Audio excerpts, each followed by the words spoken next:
Hello friends, this is Shashi Agarwal Economics and Law classes. Our topic is propensity to consume and what are the determinant of the propensity to consume. This topic is very important. It's available in Hindi at my channel Shashi Agarwal and it is available in English at the Shashi Agarwal Economics and Law classes.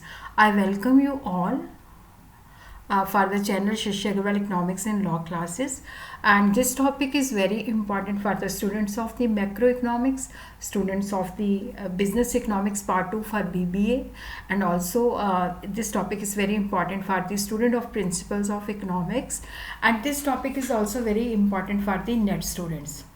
Now we will see what are the important questions which come from the chapter consumption.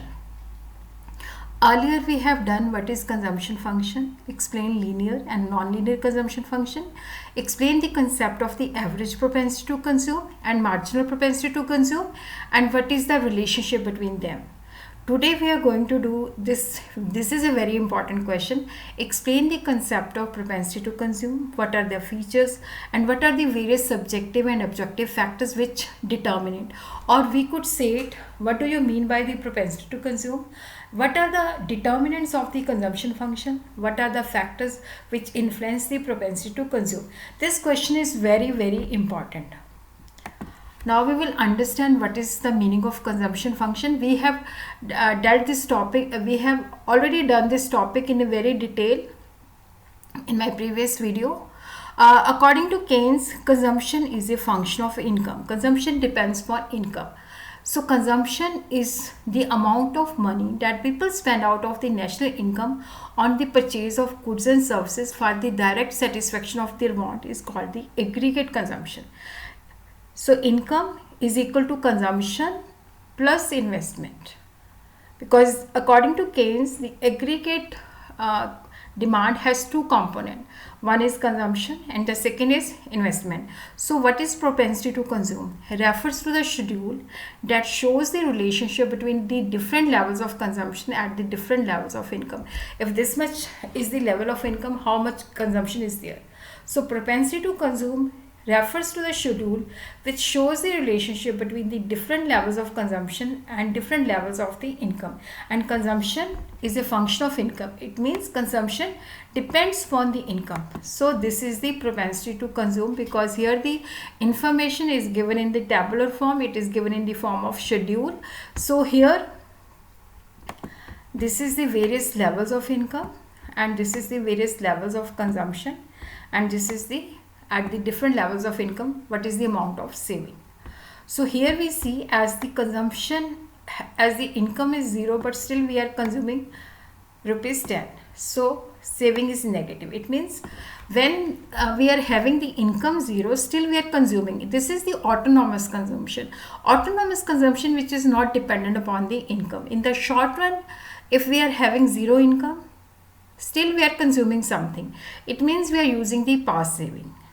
As the income level goes to 100, the consumption is also 100, so there is no saving. As the income goes on increasing, consumption is also goes on increasing, but not in the same ratio as the income goes on increasing. And the income is divided into consumption plus saving. And we could show it graphically.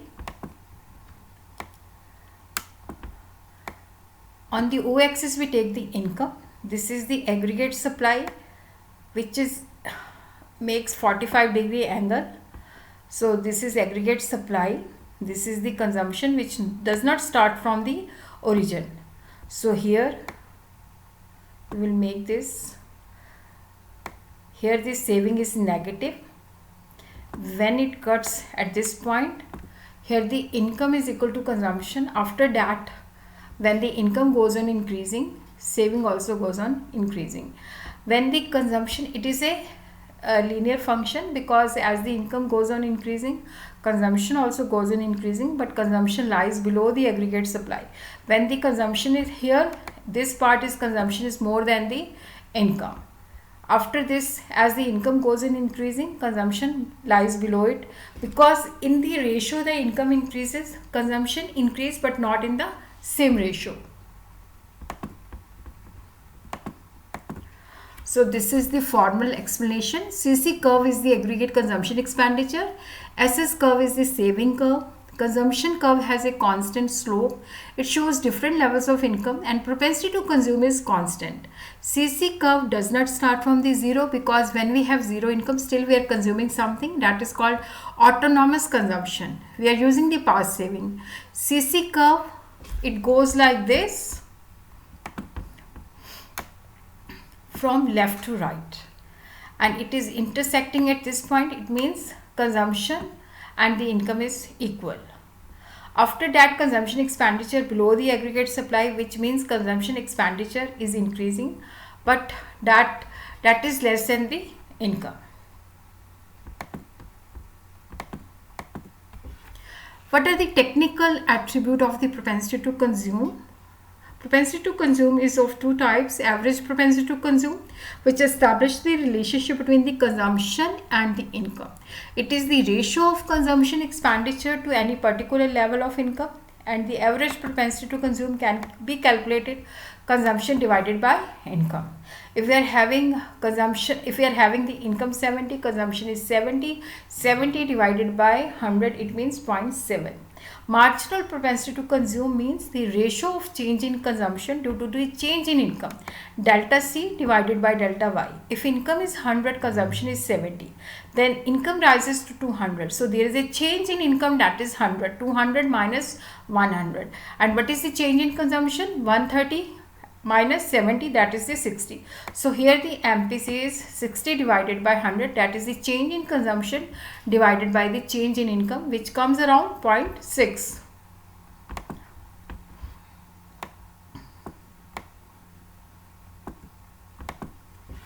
So what are the features of the propensity to consume? It's a psychological concept, because it is influenced by the subjective factors which could not be measured, because every individual is a unique. So it is a psychological concept, because the propensity to consume is influenced by the taste of person, habits, what kind of person is a miser, and there is an unequal propensity to consume, because the poor people, they have more propensity to consume than the rich class.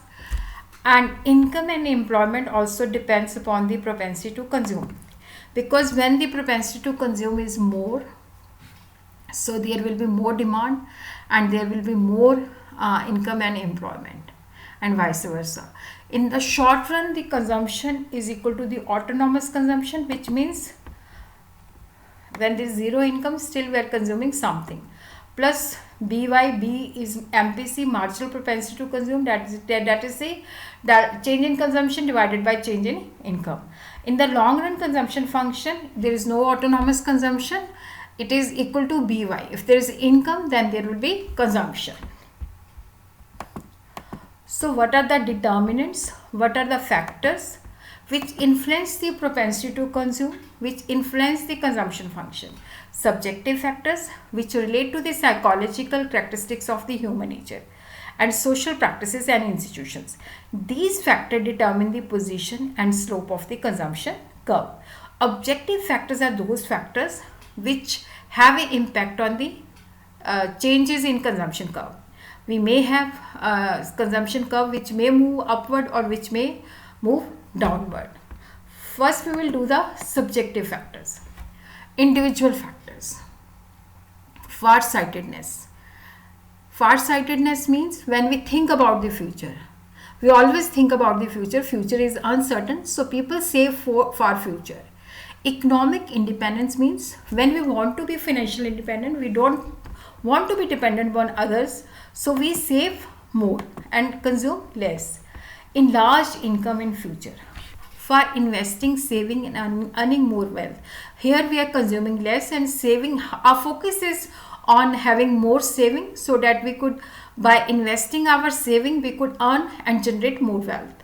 Sometimes we save because we want to start some occupation, so we consume less and save more.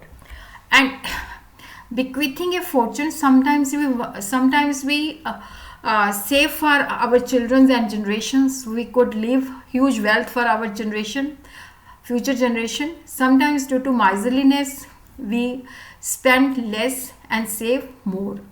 Sometimes we want to have some status in the society. For this we save, so for amassing wealth in society, to make position in the society.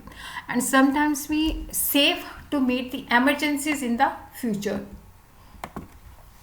So the business factors, sometimes we want to expand our business, that is why we save more. Sometimes we want to have wealth in the form of cash and curtail the consumption expenditure. And sometimes there is a financial wisdom, because we are saving so that the old machinery could be replaced, or we are saving for the modernization, for the adopting of the latest technology. And sometimes because we want to be called successful management, because there should be sufficient fund for meeting the uncertainties in the future. In the short period, psychological factor remains the stable. Objective factors. Changes in money income. When we are having there is an increase in the monetary income, consumption also increase, but not in the same way as the income increases. When there is a decrease in income, consumption also decreases. Changes in the real income. Money, there is a difference between the monetary income and the real income. Monetary income, like I am having 10,000 my income. So when my income rises to 20,000, so there is a change in money income. But real income is the purchasing power. When there is a fall in the price of the goods, like we are having, when we purchase something at 10 rupees, when its price falls to 5, it means at rupees 10 we could have 2. Due to fall in the price of the goods, real income increases, so we could have more spending on consumption, and vice versa. Changes in the distribution of income. If distribution is equal, propensity to consume will be more, and if it is unequal, then it will be less. Sometimes we have sudden profits and sudden losses, and that influences our power to consumption. Because sometimes, like I have won some lottery, I have unexceptional gain, then I may be spending more. But if I incur more loss, I will be spending less. Financial policy of the corporation. If the profit is distributed among shareholder, the propensity will increase, because the shareholder will have increase in the income, so they will spend, and vice versa. Changes in the expectation. If people fear there will be war or shortage of goods, so they will spend more. Fiscal policy. If there is a progressive taxation, it means if you are having more income, more tax will be imposed on you. So people, that will lead to more equitable distribution of income, and propensity will increase. Changes in the rate of interest has effect on the propensity to consume, but it cannot be said whether the propensity to consume will rise or fall.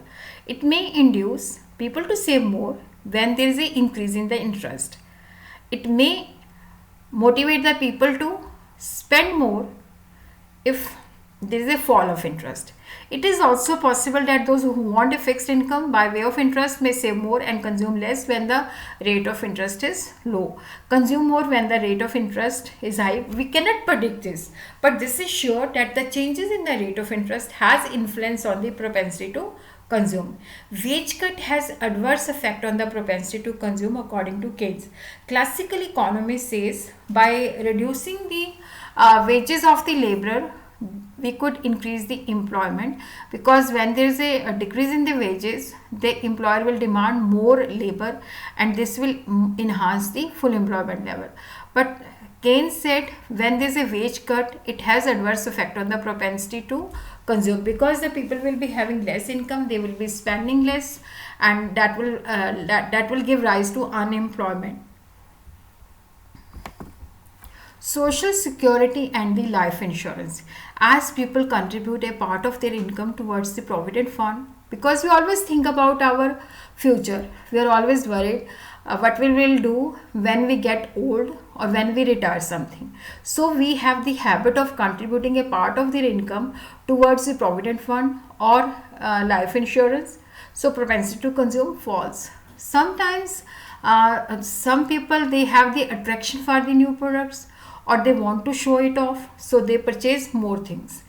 And if the in the economy, if the credit and installment facilities they are available, then the people will buy more. And if we have expectation that our income will increase in the future, definitely we will spend more, and vice versa.